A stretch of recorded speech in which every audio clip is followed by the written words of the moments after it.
L'organisation, c'est la clé pour réussir en tant qu'entrepreneur. Mais comment structurer son activité efficacement quand on travaille seul? Comment éviter de courir après le temps et se concentrer sur ce qui rapporte vraiment? Dans cet épisode de podcast, j'accueille avec plaisir Amandine de Careful Lady Boss. Elle est experte en productivité et en organisation et elle va partager avec nous ses meilleurs conseils pour structurer son activité, et cela même quand on commence, et gagner jusqu'à 2 heures par jour grâce à Notion, un outil révolutionnaire tout en un qui va révolutionner votre quotidien. Si vous aussi, vous avez parfois l'impression de procrastiner les tâches importantes, de ne pas avancer assez vite, de vous sentir dispersé, alors je vous invite à écouter cet épisode jusqu'au bout. Car à la fin de cet épisode, j'aurai le plaisir de vous proposer une opportunité que vous ne pouvez pas manquer si vous aussi, vous avez du mal à vous organiser, si vous aussi, vous en avez marre de perdre du temps à chercher des documents par-ci, par-là, si vous aussi, vous voulez structurer dès maintenant, même si vous débutez, votre activité de conseil en images. Bonjour et bienvenue dans le podcast Happy Personal Shopping. Je suis Maïté Despréaux, bulle de mode, mentor business spécialisée dans l'accompagnement des conseillères en images et personal shoppers débutantes. Forte de plus de 15 ans d'expérience comme personal shopper, j'ai le plaisir de vous guider pour vous lancer dans cette activité passion. Dans ce podcast, nous aborderons 4 grandes thématiques pour vous aider à démarrer et à exercer sereinement. Première, la stratégie et l'organisation. Des conseils pratiques pour développer votre activité tout en préservant du temps pour vous. Deuxième, l'état d'esprit entrepreneurial.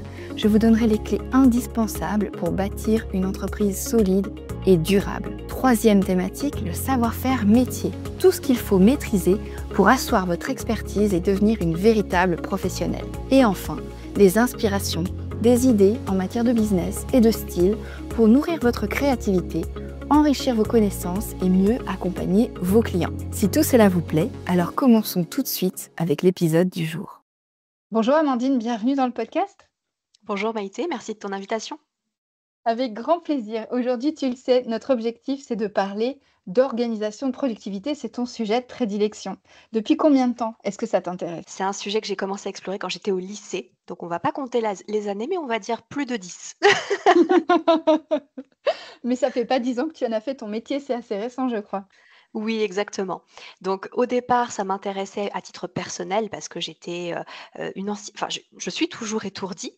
Et il me fallait des clés de compréhension et des stratégies pour pouvoir lutter contre ça parce que ma mère me disait toujours: «Tu pourrais oublier ta tête si elle n'était pas vissée à tes épaules».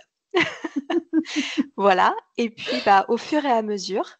Ça, c'est quand même un message important pour les personnes qui nous écoutent, c'est qu'on peut être étourdi et hyper organisé. Donc c'est plutôt un message Exactement. positif. Exactement, et puis au fur et à mesure, surtout quand je suis rentrée dans le monde du travail, je me suis rendu compte qu'il fallait quand même avoir un minimum de structure et d'organisation, et encore plus quand j'ai évolué et que je suis devenue cadre. Ce qui fait que je gérais des équipes et qu'il y avait plus que moi à gérer, mais également, le la gestion du temps et de l'énergie de mes équipes. Donc, Qu'est-ce que tu faisais exactement? j'étais cadre dans les ressources humaines pour une grande entreprise. Et tu t'occupais de combien de personnes? Alors en termes de gestion, tu parles? Mmh, ouais, Oh, parce que je si je tu gères m'occupais les de équipes, c'est un peu plus de 13 000 personnes. 13 Avec 000 une équipe, personnes. ouais, avec une équipe de 10 personnes. Donc c'est là où tu te dis, si tu pas organisé, ça marche pas, quoi. Exactement. Et tu travaillais déjà à l'époque avec les outils que tu vas nous présenter aujourd'hui ou pas du tout? Au départ, non, puisque, on va tout de suite, rentrer dans le vif du sujet. À Mmh mh. l'époque, où j'ai commencé à travailler, Notion n'existait pas. Mmh. Donc j'étais encore avec différents outils et surtout des outils plutôt corporate, donc Word, Excel, tout ce qu'on apprend quand on est salarié. Et puis c'est vrai que quand Notion est arrivé, c'était en 2019-2020, tout de suite ça m'a intéressée parce que j'ai vu le potentiel de cet outil qui était encore en cours de développement à l'époque, et même si c'était pas exactement autorisé parce qu'effectivement on était, dans une grande entreprise qui privilégiait ses outils internes, moi je vais utiliser Notion pour, ma gestion et mon équipe. D'accord, OK. Donc ça a commencé à ce moment-là Mmh. et tu as décidé donc de quitter cette entreprise et de lancer ton entreprise. Est-ce que tu peux nous en parler? Absolument. Bah, en fait, c'est très simple. Ce qui se passe, c'est que j'aimais beaucoup mon métier. J'adore la gestion des personnes et des moyens. Il y a aucun souci là-dessus. Et puis surtout, j'adorais aussi gérer mon équipe, etc. Mais ça faisait des journées très intenses. Ça veut dire que parfois, je travaillais jusqu'à 80 heures par semaine. Et quand je dis Waouh! parfois, malheureusement souvent. Ouais, c'est ça. Donc, c'est un boulot très exigeant. Je me voyais de toute façon pas y rester non plus, voilà, pendant 10 ou 15 ans parce que ça use le corps et l'esprit, mais c'était quelque chose qui m'épanouissait beaucoup. Et en fait, ce qui a précipité un petit peu ma prise de décision de la reconversion, ça a été quand je suis tombée enceinte et après, bah, forcément la naissance de ma fille.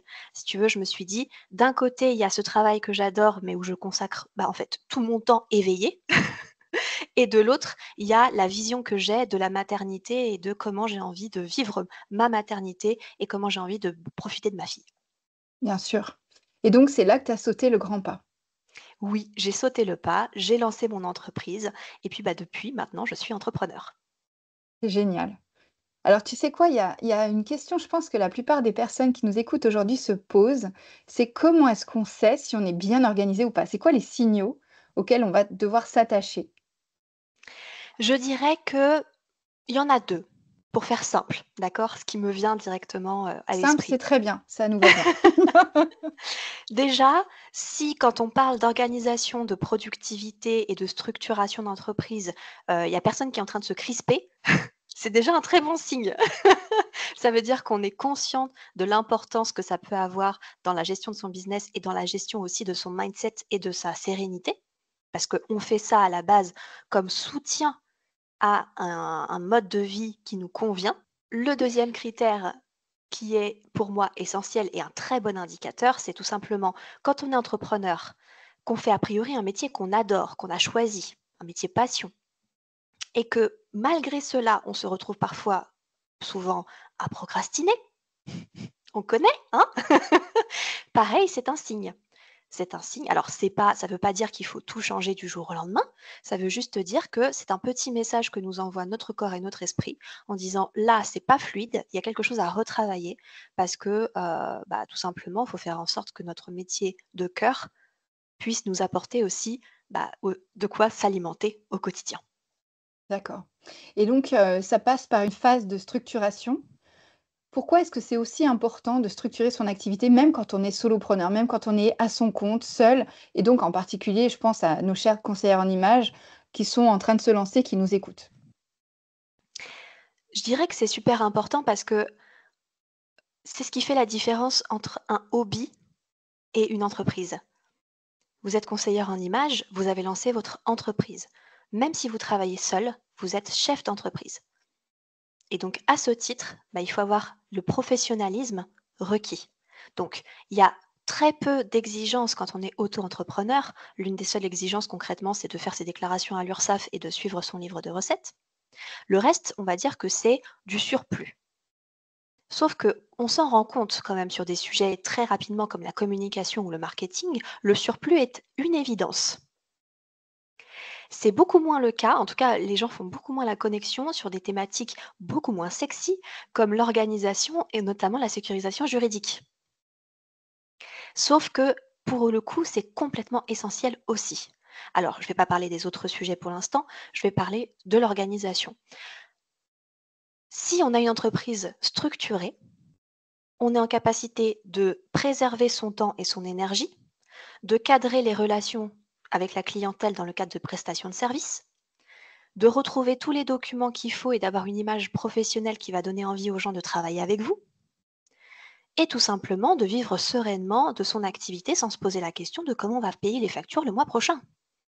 C'est un petit peu le nerf de la guerre quand même. Oui, ça c'est sûr. C'est vraiment important de pouvoir suivre effectivement sa trésorerie et de savoir ce qui rentre, ce qui sort. Et alors justement, par rapport à ça, tu parlais du côté évident. Il y a peut-être des mythes, des croyances qu'on a qui peuvent être clichés, qui peuvent être peut-être fausses. Qu'est-ce que tu peux nous en dire? Le principal mythe sur la productivité et l'organisation, c'est de penser qu'il faut attendre la motivation pour commencer à passer à l'action. Et j'en vois beaucoup des entrepreneurs. Alors c'est toute la difficulté quand on travaille seul de se garder motivé, même quand on vit un petit peu une période de creux de la vague, même quand c'est compliqué parce qu'on n'a pas les résultats qu'on attendait au moment où on les attendait. Ça, c'est normal. Ça prend toujours un peu plus de temps que ce qu'on avait initialement anticipé. Mais du coup, se dire que, on attend que la motivation revienne après avoir pris un coup dur, c'est une erreur. Tout simplement parce que les résultats n'arrivent qu'avec la constance du travail que l'on fournit. Chaque Ça petit pas, un après l'autre. ça c'est pour moi une évidence. On l'a déjà entendu toutes et tous collectivement. Mais la façon dont tu vas le mettre en œuvre dans ton quotidien, notamment avec la discipline, c'est ce qui va impacter le plus les résultats que tu vas obtenir sur le long terme avec ton entreprise. Mais là, pour le coup, ça dépend aussi de ta personnalité. Il y a peut-être, différentes façons de faire. Est-ce qu'il y a une manière de s'organiser en fonction de son profil? Alors pour le coup, ça c'est une loi universelle, le fait que la motivation suit l'action et pas l'inverse. C'est ce qu'on appelle la première loi de Newton, qui a été théorisée pour la première fois dans la physique. Donc tu vois, c'est clairement un sujet annexe, mais Scientifique? qui se rapproche beaucoup de l'utilisation que tu peux en faire au quotidien. Ça fait partie de ce qu'on appelle les lois du temps. La loi de Newton, qu'est-ce qu'elle nous dit? Elle nous dit qu'un objet qui tend à être en mouvement continue à l'être, alors qu'un objet qui est inerte, bah, c'est beaucoup plus compliqué pour le faire avancer. Il faut lui donner justement cette fameuse impulsion initiale, qui peut être particulièrement difficile à mettre en œuvre quand on est sur le canapé devant une série Netflix. On s'entend. C'est sûr, mais quand tu regardes, quand tu débutes, tu as tendance à vouloir faire plein de choses, tu sais pas trop par quoi commencer et donc comment est-ce que tu peux savoir au fond de toi, alors que c'est tout nouveau? Et là, je me remets dans mes chaussures de débutante conseillère en images, personal shopper. Qu'est-ce qui est plus important? Comment est-ce que je peux le savoir? Je l'ai jamais fait encore. Donc comment est-ce que tu peux nous donner peut-être des astuces pour identifier les bonnes tâches? Le passage à l'action, c'est bien. Le passage à l'action sur la bonne action qui va occasionner le plus de résultats, c'est mieux. On est bien d'accord. Donc, ce que tu évoques là, c'est un problème de ce qu'on appelle la gestion des priorités. C'est de se dire, j'ai devant moi un éventail de choses qu'il faudrait potentiellement que je fasse, ou en tout cas que j'ai entendu qu'il fallait absolument faire pour développer mon activité, atteindre un objectif X ou Y. Mais mes journées, elles n'ont que 24 heures. Et à côté de ça, je suis maman, j'ai d'autres responsabilités, potentiellement je suis aussi salariée à côté. Comment je fais rentrer tout ce que j'ai à faire dans ce temps très limité en préservant mon énergie? C'est ça la problématique, concrètement. Mmh. Bah, pour ça, il faut se poser certaines questions, avoir du recul, mais surtout ce qui est hyper important, c'est avoir une stratégie business. Parce que quelqu'un qui peut travailler 40, 50, 80 heures par semaine sur son business doit avoir une stratégie qui s'adapte avec le temps qu'elle a ou qu'il a de disponible pour développer son activité. Et quelqu'un qui n'a que 5 heures par semaine ne pourra pas faire la même stratégie ou en tout cas de toute façon mathématiquement n'obtiendra pas les mêmes résultats. Ça Donc veut pas dire qu'il y a pas de résultat. c'est une manière différente d'approcher les choses. Et donc, en prenant les 2 exemples, dans le premier cas, quelqu'un qui fait 100 de son temps, qui n'a pas d'autres engagements ou responsabilités sur son business. C'est quelqu'un qui peut être très présent sur les réseaux sociaux, qui peut être très en contact avec sa cible, qui va du coup déployer beaucoup d'efforts en présentiel pour créer un réseau et pour pouvoir après développer ses offres et vendre. Par contre, quelqu'un qui a que 5 heures par semaine à consacrer à son activité, bah, il va falloir qu'elle réfléchisse à une stratégie où elle va plutôt, ce qu'on appelle automatiser le parcours client et le parcours de vente, notamment avec ce qu'on appelle un tunnel de vente. C'est-à-dire que c'est pas elle qui va amener les gens à prendre conscience de leurs besoins et à se dire, en fait, j'ai envie de travailler avec toi parce que tu es la personne parfaite pour m'aider dans mon problème. Mais c'est quelqu'un qui va concevoir des éléments, alors de la communication sur les réseaux sociaux, une page de vente, qui va, aller à certains coworking bien ciblés parce qu'elle sait que c'est là où se trouve sa cible et cetera. Pour avoir beaucoup moins d'efforts et beaucoup moins de tâches, mais toutes ces tâches vont avoir un impact direct et positif sur, in fine, encore une fois, le développement de son business et donc, bah, le fait de générer du chiffre d'affaires. Donc pour toi, cette idée de passer à l'action, elle est indissociable de cette stratégie? Bien entendu, parce que tout simplement, je ne sais pas si ça vous est arrivé, quand on fixe des objectifs en début d'année. On se fixe des objectifs, on prend une belle feuille de papier, son plus beau stylo et on commence à écrire. Et puis, bah, la vie nous rattrape et puis on met cette feuille de côté. Potentiellement, on la superpose avec d'autres feuilles qui viennent s'ajouter par-dessus. Et 3 mois, 6 mois, voire même plusieurs années après, on retombe dessus, on dit: «Ah tiens, c'est vrai, j'avais écrit ça». Et quand on fait le bilan, bah, on se rend compte que, si, on l'avait gardé loin des yeux, loin du cœur, et ben, il y a très peu de probabilités au final qu'on ait atteint ces objectifs. Même si c'est quelque chose qu'on avait vraiment envie de réaliser, qui était au cœur de notre pensée et de ce qu'on voulait réaliser. Alors qu'au contraire, si on note ces objectifs, qu'on se dit: «Voilà, je sais ce que je veux et je sais quel est le chemin pour y parvenir et pour augmenter les probabilités pour moi d'atteindre cet objectif-là». Bah, après il reste plus qu'à passer à l'action. Alors, il reste plus qu'à on est d'accord, c'est le plus difficile. Justement, comment on fait dans ces cas-là? Comment est-ce que toi, tu conseilles les personnes que tu accompagnes pour, ce moment-là et quelles sont les erreurs à éviter finalement? Les erreurs à éviter, il y en a plusieurs. Je dirais que la première erreur, c'est de mal définir son objectif. Il y a des objectifs qui dépendent exclusivement de soi et il y en a d'autres qui dépendent pas du tout de soi. Enfin, pas du tout, pas entièrement. Je m'explique. Tu veux Genre parler des objectifs SMART? alors, avant de parler de oui, c'est une manière de définir un objectif, il y en a plusieurs. Moi, j'utilise la SMART parce que ça fonctionne très bien. Concrètement, je vais donner un exemple précis pour illustrer mon propos. J'ai beaucoup de clientes qui me disent, «Pour développer mon entreprise comme je voudrais, il faut que j'aie», je vais dire un chiffre au hasard, 1 000 abonnés, 2 000 abonnés ou 10 000 abonnés sur Instagram. Très bien. Sauf que Instagram et ses abonnés, c'est un algorithme et que l'algorithme ne dépend pas de soi. On peut déployer tous les efforts de la terre, c'est pas nous qui décidons. Alors que si on reprend cet objectif et qu'on cherche un petit peu à creuser la question, qu'est-ce qu'on peut faire nous à notre échelle pour pour essayer de tendre vers cette cible de doubler ou tripler son nombre d'abonnés actuel? Et là, ça commence à être un peu plus intéressant parce qu'on va se dire, je vais poster régulièrement 3 ou 5 contenus par semaine, je vais, faire ma routine d'engagement, je vais et cetera et cetera.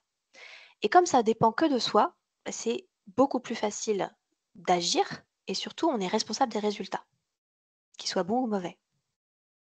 Ça ne veut pas dire qu'il faut se flageller quand on n'atteint pas son objectif dans les délais qu'on s'est fixés.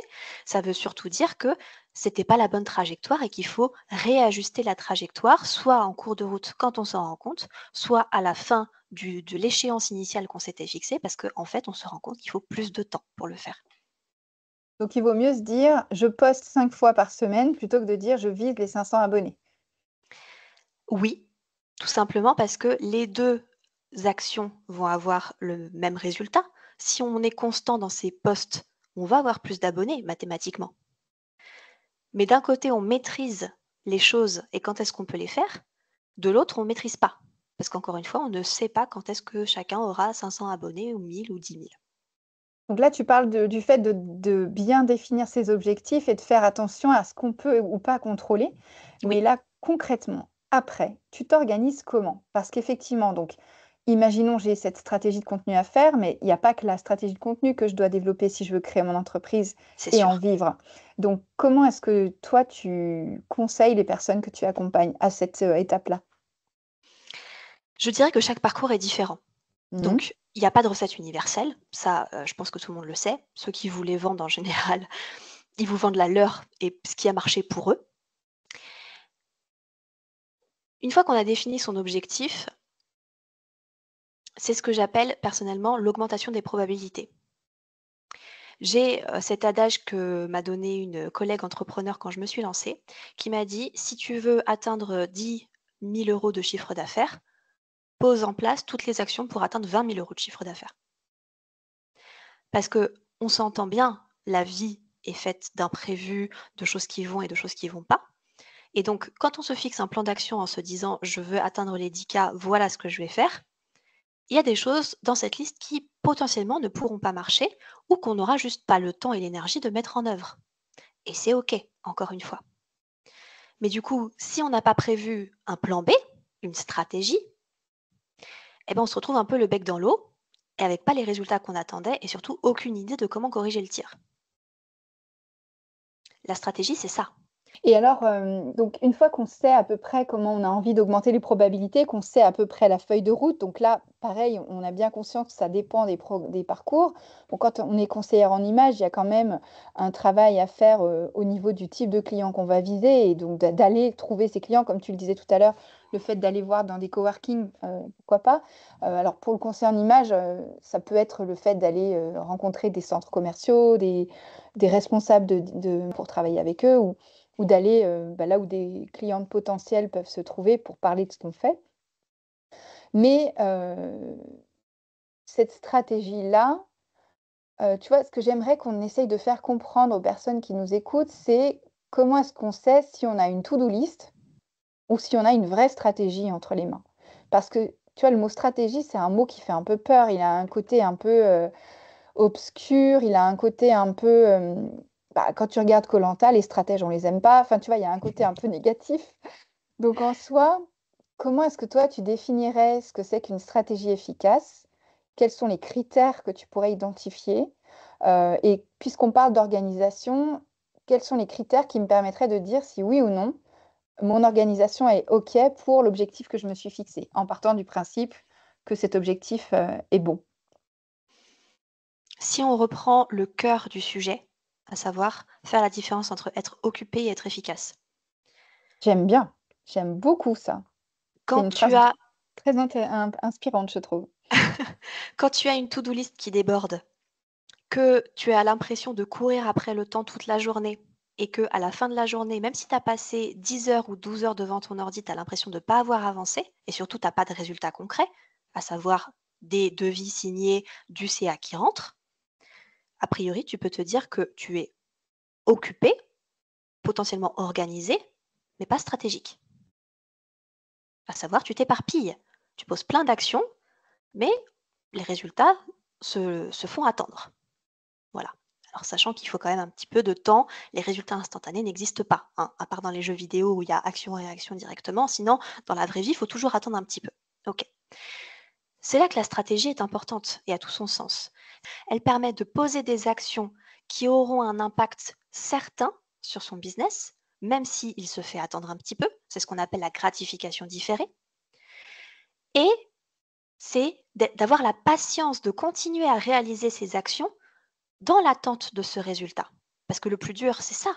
C'est de se dire, je continue à faire ce que j'ai à faire, même si les résultats mettent un peu de temps, parce que je sais que la stratégie fonctionne.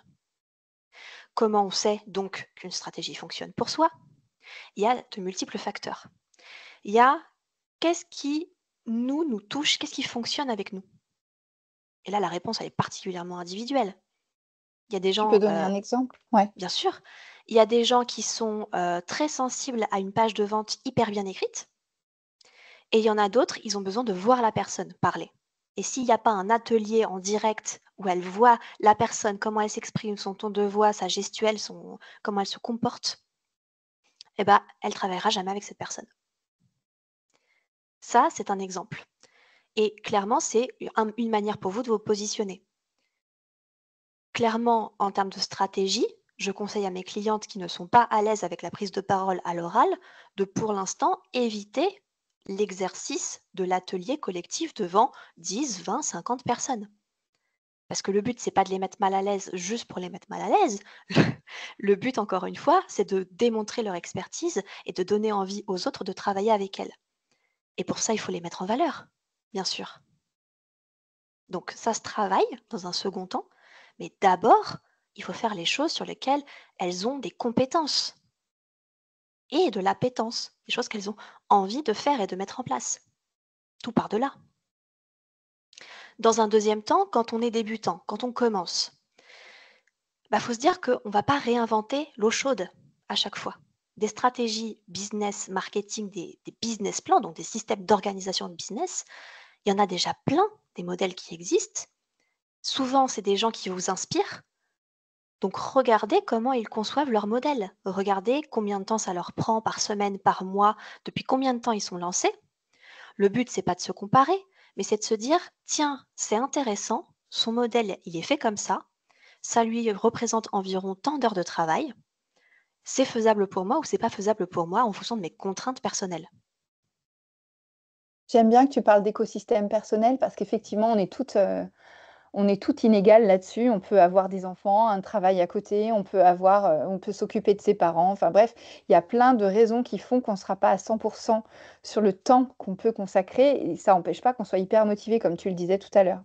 Et donc le fait de choisir quelque chose en fonction de ce qui nous plaît et en fonction de ce qui nous parle et du temps qu'on a disponible, je trouve ça très rationnel et je trouve ça rassurant parce que même si on ne prend pas nos décisions au rationnel du tout, mais à l'émotion, quelque part, ça permet de poser les choses et de prendre de la hauteur et de se dire, au fait, finalement, tu es d'accord avec moi, Amandine, il n'y a aucune stratégie qui marche à tous les coups, Non. mais toutes les stratégies marchent en fonction de comment est-ce qu'elles sont appliquées et pour qui.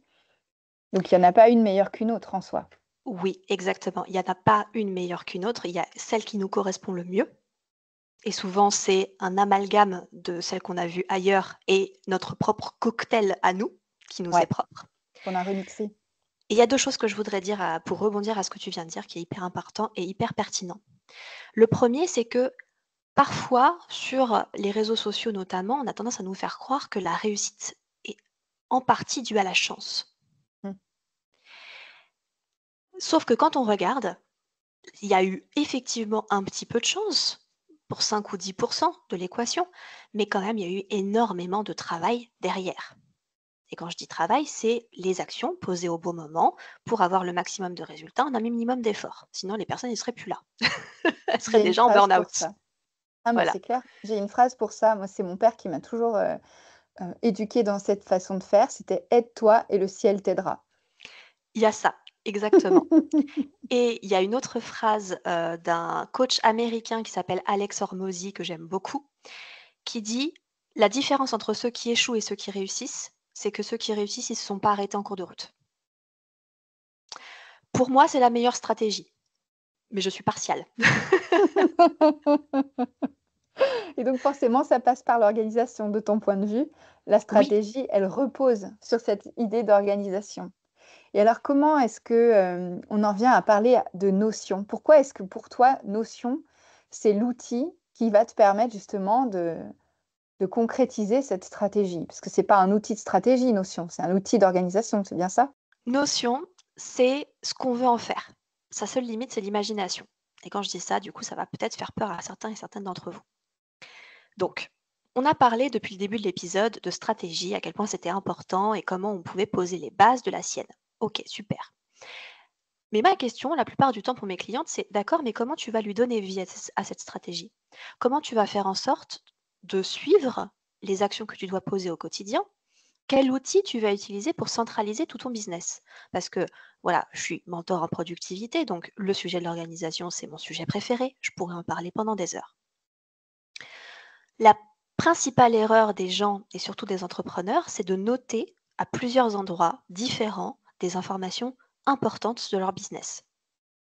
Le numéro de téléphone d'un client, le numéro d'un devis ou d'une facture, bref, plein d'informations qui se retrouvent sur des post-it, dans des carnets, qu'on ne retrouve jamais au bon moment, qui vous font perdre un temps fou, de l'argent, puisque le temps c'est de l'argent quand on est entrepreneur. Bref, il n'y a rien qui va. Et du coup, bah, j'ai commencé à réfléchir à quel outil était le plus pertinent pour centraliser l'ensemble de son activité. Il fallait que ce soit un outil qui soit suffisamment flexible pour s'adapter à la manière de réfléchir de chacune des personnes qui l'utilisent. Et ça, c'est pas si facile à trouver. Mais également un outil qui soit suffisamment versatile pour faire à la fois de la récolte d'un brainstorming, pourquoi pas en note vocale, à un suivi financier dans un tableau avec des formules qui vous calculent combien vous devez à l'URSSAF le mois prochain. Et quand on regarde la liste des outils réduits à vue d'œil, un outil qui fait tout, qui fait gestion de to-do list, gestion de projet, suivi d'agenda, et j'en place et des meilleurs, et il se trouve que moi, ça fait déjà presque 5 ans que je suis sur Notion. Je sais que c'est possible avec cet outil. Et surtout, j'ai accompagné des clientes pour qu'elles se rendent compte aussi à quel point ça leur permettait de gagner du temps. En moyenne, je fais gagner à mes clientes 2 heures par jour avec la bonne stratégie et le bon outil. Notion. Donc, Notion est particulièrement efficace de ce que tu nous expliques. C'est quoi les avantages concrets de centraliser toutes les informations dans Notion? Et comment tu fais pour faire gagner 2 heures par jour? Parce que ça m'intrigue énormément. Et Alors, je souscris, hein, d'ailleurs. alors, là, il y a 2 points à ta question qui sont intéressants à traiter et que je vais traiter séparément.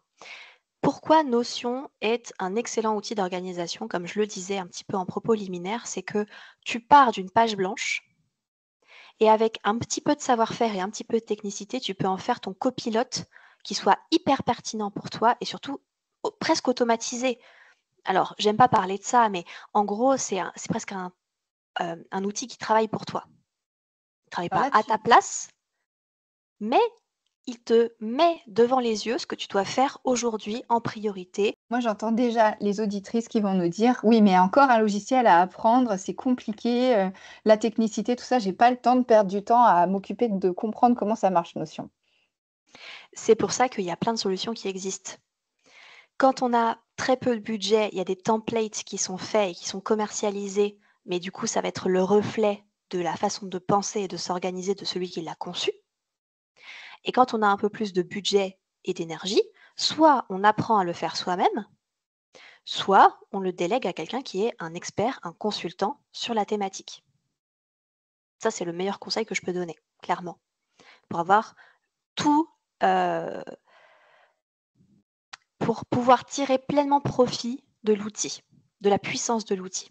Parce que si on s'en sert juste pour faire du traitement de texte, il n'y a pas besoin. Je veux dire, on peut ouvrir Word ou un Google. OK. Donc toi, concrètement, ça fait partie justement de ce que tu, fais comme accompagnement et pour ça que, tu es l'experte du mois de mars de la communauté Constellation. Oui, Une communauté que j'ai créée en décembre 2024 qui est là pour fédérer les conseillères en images qui sont déterminées à vivre de leur activité et qui n'ont pas envie de rester seules. Des conseillères en images qui ont envie de profiter d'une formation en continu et c'est pour ça que chaque mois, on a une masterclass différente sur un sujet pointu.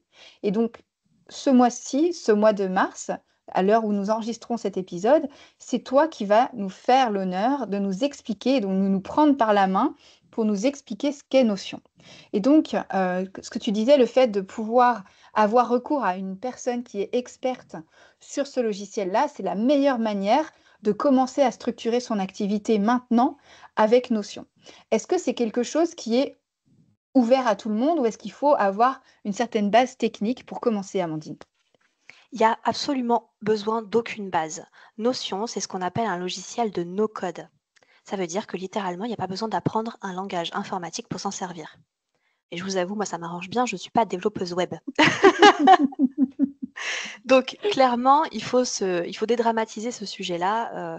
Il n'y a pas besoin d'avoir des attentes particulières. Ça, c'est le premier point. Le deuxième point qu'il faut voir, c'est que si les gens rejoignent ton atelier, on partira pas de la feuille blanche, justement. C'est-à-dire que moi, je vais déjà leur construire une structure par rapport à tout ce que j'ai vu qui marche chez mes clientes et pour moi. Et qu'on va personnaliser aussi ensemble par rapport aux Exactement. attendus du métier de conseillère en images et personal shopper, puisque pour la partie technique, on va s'appuyer sur toutes tes connaissances et sur la partie vraiment plus, métier, on va s'appuyer aussi sur mon expertise de 15 ans en tant que personal shopper pour construire l'espace, de rêve. Est-ce que tu peux nous reparler de cette notion d'espace? Parce que je crois que si on ne connaît pas Notion, on ne sait pas que Notion fonctionne sur cette idée d'espace justement. Un espace, c'est un interface. C'est une manière de structurer l'information de manière évidemment arrangée dans une page, histoire que ça puisse tout de suite nous sauter aux yeux ce qu'on a à faire, comment, dans quel ordre. Concrètement, c'est ça, ni plus ni moins. Et donc, ce qui va être intéressant quand on est entrepreneur et comment on peut gagner 2 heures par jour, parce que j'ai pas oublié ta question de tout à l'heure, c'est de réfléchir pendant un temps donné à dans quel ordre je fais les actions pour qu'elles aient le plus d'impact, pour encore une fois m'occasionner le plus de résultats. Et une fois qu'on a posé ce plan, qu'on a mis une date à chacune de ces actions, c'est ce qu'on appelle un rétro-planning, ben on s'y tient. Et comment on s'y tient? C'est en voyant au jour le jour ce qu'on a à faire et en se disant: «Oh ça va, j'ai que 3 tâches aujourd'hui». On s'entend, il y a des tâches qui sont plus longues que d'autres. On est Et on d'accord. n'a pas forcément envie de les faire. Et on n'a pas forcément envie de les faire. Mais en général, quand on a 3 tâches et surtout quand on sait exactement à quoi elles vont servir dans son business et à quel point elles sont utiles dans l'avancée vers son objectif, on a plus envie de les faire que quand on se dit: «Pourquoi j'avais dit que je devais faire ça déjà? Je me souviens plus. Bon, bah, on verra demain». Pour gagner 2 heures par jour. Alors ça, c'est uniquement la gestion des tâches. On imagine bien qu'on ne peut pas gagner 2 heures par jour juste sur la gestion d'une to-do list, mais c'est l'effet cumulé, ça s'appelle.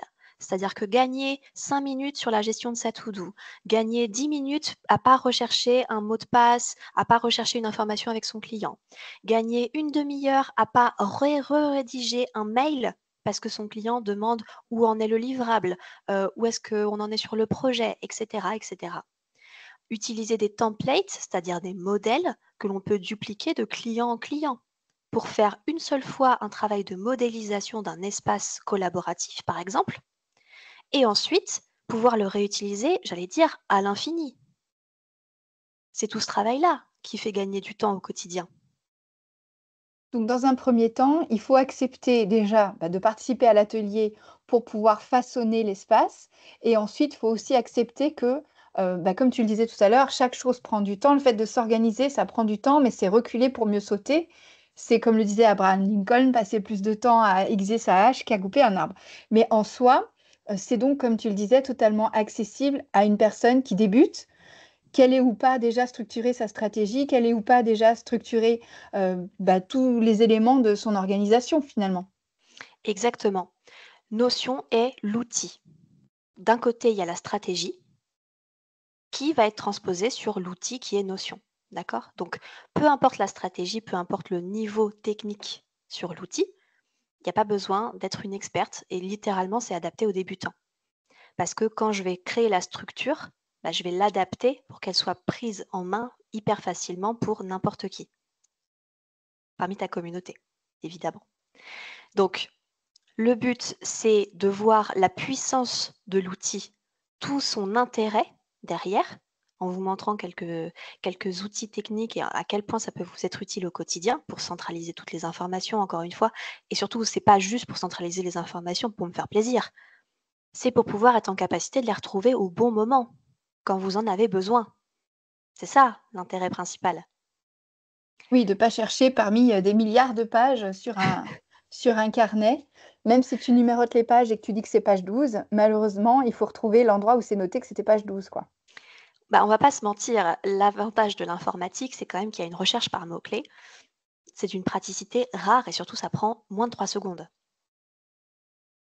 Voilà. Et donc derrière, effectivement, il y a la question de l'appropriation de l'outil, donc de Mmh. sa personnalisation, qui ça va être propre à chacun. Mais encore une fois, on part pas de rien. C'est-à-dire qu'avec une structure initiale qui est proposée, on commence à travailler dessus, on se dit: «Est-ce que ça me correspond? Est-ce que ça me correspond pas?» Si ça me correspond, parfait, j'ai rien à toucher et j'ai gagné littéralement 10 heures en très peu de temps. Et s'il y a des petites choses à changer, par exemple rajouter son nom, son logo, mettre les couleurs qu'on préfère ou qui sont en lien avec notre branding, on le fait une seule fois et encore une fois, on tire le bénéfice de cet investissement de temps qu'on aura fait de passer 1 heure en atelier avec une experte pour lui poser toutes nos questions, pour après avoir tout ce temps gagné, encore une fois, de se dire: «L'espace, il est prêt, dès que j'ai un client qui signe, je peux lui donner accès et j'ai une image du coup hyper professionnelle, hyper organisée. Je lui mets à disposition son contrat, un espace où il peut suivre son projet. Moi, si j'ai des trucs à lui demander, il me les met là. Je lui fixe une échéance avec des rappels. Bref, c'est tout automatisé ou en tout cas tout pensé pour te simplifier la tâche au maximum». Génial. Donc ça, c'est vraiment un outil de base. On a la chance de pouvoir l'apprendre ensemble donc courant mars. Donc pour ça, il faut rejoindre le programme Constellation. Je mettrai le lien en description. Est-ce que pour terminer, tu peux nous donner, si tu veux bien, quelques conseils pour améliorer son organisation dès maintenant? On a compris que Notion, c'était la clé. Et quels autres conseils tu pourrais nous donner pour, améliorer notre organisation dès aujourd'hui? 3 astuces pour pouvoir être mieux organisé dès maintenant. Je dirais que ça passe d'abord par la prise de conscience que l'entrepreneuriat, c'est un marathon, pas un sprint. et que donc, moi, j'ai tendance à vous conseiller d'apprécier chaque étape du chemin et pas seulement le résultat, comme on en a parlé pour la définition des objectifs, etc. Donc, apprécier le chemin, ça veut dire avoir conscience qu'on ne peut pas passer 100% de son temps sur des activités qu'on adore et que clairement, mon but, c'est pas de vous faire adorer l'organisation si c'est un truc qui, de base, ne vous plaît pas, n'est pas votre zone de génie. Je le comprends complètement. Par contre, c'est de mettre tout en œuvre pour être hyper efficace et pour du coup pouvoir y passer le moins de temps possible. Donc c'est déjà un premier shift mindset de se dire j'en ai besoin, c'est un outil au service de mon développement et de mon entreprise et du coup, comment je peux faire pour passer le moins de temps tout en étant le plus efficace. Ça, c'est le premier outil. Le deuxième outil, c'est d'identifier son profil de procrastination. Parce qu'on ne va pas se mentir, tout le monde procrastine à un moment donné. Sans s'en rendre M- compte. Même moi, je veux dire tout le monde.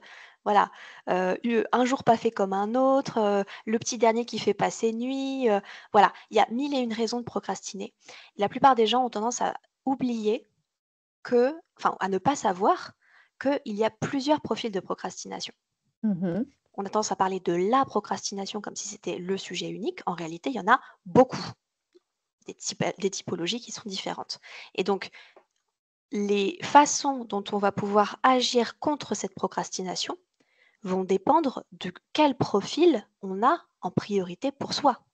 Donc, je vais donner quelques exemples, mais par exemple, si on est l'entrepreneur perdu, quelqu'un qui justement n'a pas de stratégie, ne sait pas comment avancer, qui manque de clarté dans son projet. Ça, c'est typiquement le cas des personnes qui nous écoutent et qui débutent. Et c'est tout à fait normal, je voulais vous rassurer là-dessus. C'est complètement normal. On a également quelqu'un qui va être plutôt perfectionniste, qui va avoir peur d'échouer ou potentiellement aussi de réussir, et qui va se dire si c'est pas absolument 100% le résultat que j'attendais, je le fais pas, je n'y vais pas.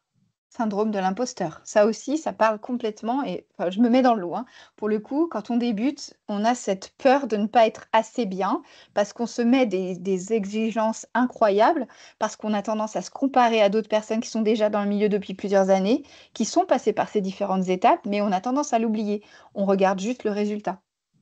Exactement. C'est encore un profil différent de l'entrepreneur qui se fait facilement distraire par des notifications sur les réseaux sociaux. On n'est pas Mhm. sur la même typologie de personnes. Et la dernière, c'est justement l'entrepreneur débordé. C'est la bonne élève de la classe qui a envie de tout bien faire, de tout faire, tout ce qu'on lui dit qu'il faut faire. Le problème, c'est qu'elle s'épuise et qu'elle surtout, elle travaille dans l'urgence. Là, ce que tu me dis, je trouve que ça nous parle parce qu'on peut se retrouver dans l'une ou dans l'autre des types de procrastination. Mais concrètement, est-ce que tu aurais peut-être un outil pour nous aider à déterminer avec un peu plus de précision notre tendance majoritaire? Absolument, j'ai créé un quiz gratuit justement pour identifier le profil type de procrastination. Ah Et bah ce qu'il faut, génial, et ce qu'il faut se dire, c'est qu'en général, pour arranger en plus la chose, on est rarement un seul profil. On est d'accord. toujours un petit mélange de plusieurs profils, mais il y a un profil prédominant qui ressort et du coup, bah, il y a des actions à mettre en place pour corriger ça.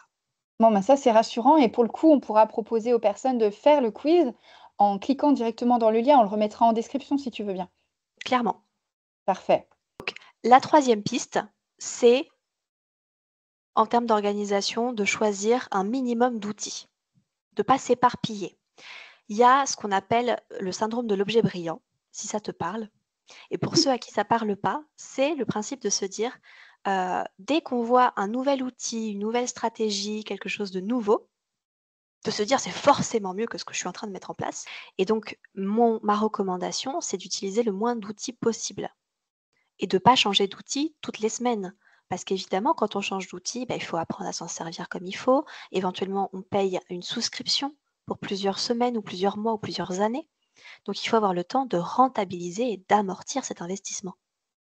Donc prenez un peu plus de temps, 30 minutes, 1 heure, 2 heures, pour vous renseigner sur les différents outils qui existent. Et une fois que vous l'avez choisi, prenez le temps de bien rentabiliser cet outil, que ce soit Notion ou un autre d'ailleurs. Oui, parce que Notion, c'est un des outils qui existent. Il y en a d'autres dans le milieu, mais celui-là, c'est celui que tu as choisi toi, parce que Oui, c'est celui qui te paraissait le plus pertinent, le plus puissant. exactement. Très bien. Merci beaucoup pour ces astuces, Amandine. Et comme je le disais tout à l'heure, je rappelle que nous aurons la chance de pouvoir te poser toutes nos questions organisation et sur le paramétrage justement d'un espace Notion personnalisé. Le 24 mars, c'est la date de notre atelier. Et donc cet atelier est ouvert à toutes les personnes de la communauté Constellation. C'est le moment de vous inscrire si vous voulez assister à l'atelier en live pour pouvoir profiter des conseils donc directement et créer votre espace personnalisé pour structurer votre activité avec Amandine dès maintenant. Ce sera avec grand plaisir. Merci beaucoup pour ta venue, Amandine. Merci d'avoir partagé avec nous ton expérience.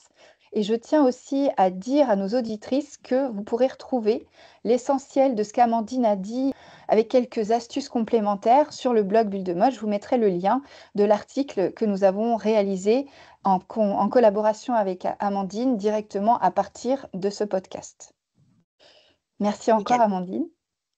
Merci à toi pour l'invitation, encore une fois, c'était sympa. Et puis, bien, tu reviens quand tu veux, avec grand plaisir. En tout cas, moi, j'ai hâte de te retrouver le 24 mars pour organiser notre espace Notion. Moi aussi, ça va être trop bien. Merci beaucoup et bonne journée à toi. Waouh, ça c'était vraiment un épisode instructif. J'ai complètement découvert qu'il y avait 4 types de procrastination. Vous le saviez, vous? Personnellement, je me suis bien retrouvée dans plusieurs. Et vous, est-ce que vous allez passer le quiz? Donc, pensez bien, vous pourrez retrouver tous les conseils d'Amandine sur le blog de Bulle de Mode, dont le lien se trouve en description de cet épisode. Vous retrouverez aussi le lien pour passer le quiz et découvrir votre profil de procrastination. Et enfin, je vous invite à venir partager ce profil avec moi, que ce soit sur Instagram, sur LinkedIn, par mail, bref, venez me dire quel est votre type de procrastinateur, procrastinatrice, oh là là, il faut le dire vite. Je vous invite vraiment à venir discuter avec moi, j'adore échanger avec vous. En attendant, je vous redonne les informations cruciales si vous voulez assister à l'atelier organisé dans le cadre de Constellation avec Amandine. Pour en bénéficier, il y a 2 possibilités. Soit vous n'êtes pas membre du réseau Constellation, mais ça vous intéresse, à ce moment-là, je vous invite à cliquer sur le lien qui se trouve ci-dessous. Vous pourrez retrouver un accès direct à cette masterclass exceptionnelle et à toutes les ressources qui vont avec, et c'est tout. Et si vous voulez faire partie de ces conseillères en images qui investissent en elles, qui prennent le taureau par les cornes pour développer leur activité, alors vous avez votre place dans Constellation. Constellation, c'est un réseau professionnel dans lequel vous allez pouvoir vous former en continu grâce à ces masterclass d'experts qui ont lieu tous les mois et grâce aussi à toutes les ressources que je viens ajouter chaque mois. Vous aurez enfin la possibilité d'échanger avec d'autres conseillers en images, personal shoppers, stylistes personnels qui sont déterminés à réussir. Un réseau de femmes comme ça, un réseau vraiment en or qui est à la fois généreux, positif et dans lequel on est vraiment bien ensemble. Si vous voulez nous rejoindre et profiter de cette masterclass d'experts, alors je vous invite à cliquer sur le lien ci-dessous pour rejoindre la communauté Constellation. Encore merci pour votre écoute, j'ai hâte de vous retrouver la semaine prochaine pour un nouvel épisode du podcast Happy Personal Shopping. Merci pour votre fidélité et à la semaine prochaine.